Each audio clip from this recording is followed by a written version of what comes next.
I've been supporting students for many years, and especially those who are working on their qualitative dissertation. So there are three mistakes that I have identified that I want to share with you.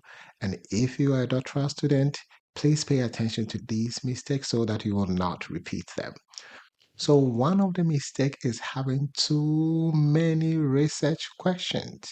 So in qualitative study, you always want to focus on exploring a specific phenomenon and you want to go deep, right? So having a lot of research questions can be overwhelming because you have to collect rich information from participants to address these questions. And then secondly, you have to make sure that you develop themes for all your research questions. So it's going to take you a long time, resources and data to help you to address your research question. So it's very important for you to pay attention to the number of research questions that you have. And about 1 to 3 research questions for a dissertation is very good. It gives you the time and resources for you to address them in an efficient and adequate manner. So if you have many research questions, this is what you have to think about. You have to explore what is the purpose of your study, right? And then make sure that your research questions are consistent with the purpose of the study or the objective of the study. So it's very important for you to have less research questions so that you will not be overwhelmed in terms of addressing each of them.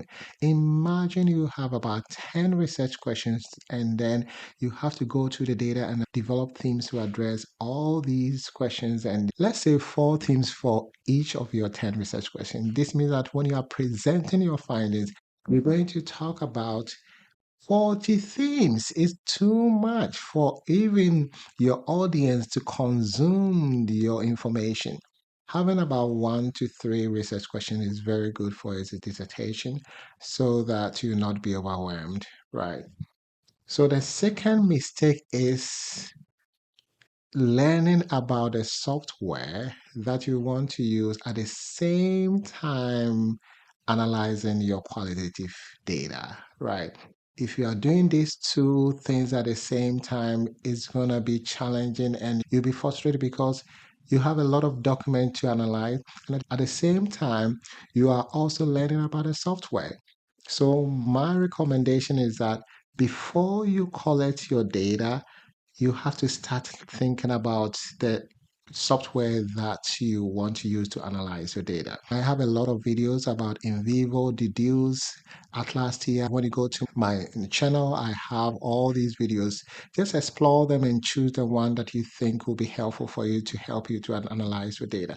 So deciding on the qualitative software that you have to use at the earlier stage before even you collect your data is very important, and then you start learning about it. And I hope my videos will be very helpful for you to learn about all of them. And if you want me to help you to learn, you can also book an appointment with me, and I put my information in the description section there so that you'll be able to get access to the information, and then you'll be able to meet me and have a discussion about the right software that you want to use for your analysis, and also how to use it to make sense of your data.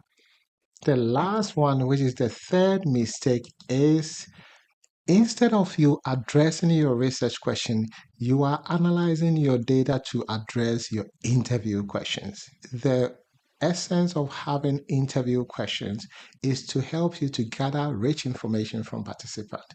After you have gathered rich information from participants, then you have to move to the next stage where you're going to use the data to address your research question, not the interview questions, right?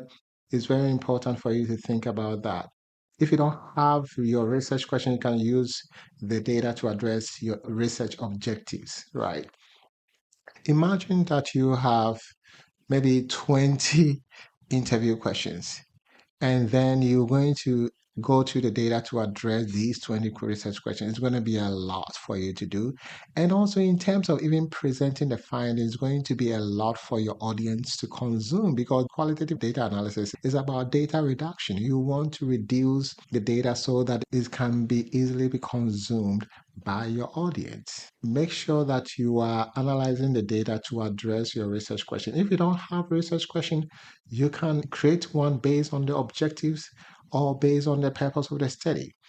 Sometimes you may identify information that you think is so important for you to code, right? But it's not addressing any of your research question. Yes, you can still code the data and then separate them from the research question and put them under a concept, or if you are using maybe NVivo or MAXQDA, you can put them under a parent code called other findings, and then you can analyze that information data, especially if you think the other information that might not directly address the research question will help your audience to understand the findings. Then it makes sense to sometimes code that information, right? But when you are analyzing the data, your responsibility is to address your research question. I hope this one was helpful for you. If you have any questions, you can put in the comment section and I'll be happy to address them for you. Don't forget to subscribe to my channel. More will be coming soon. Thank you.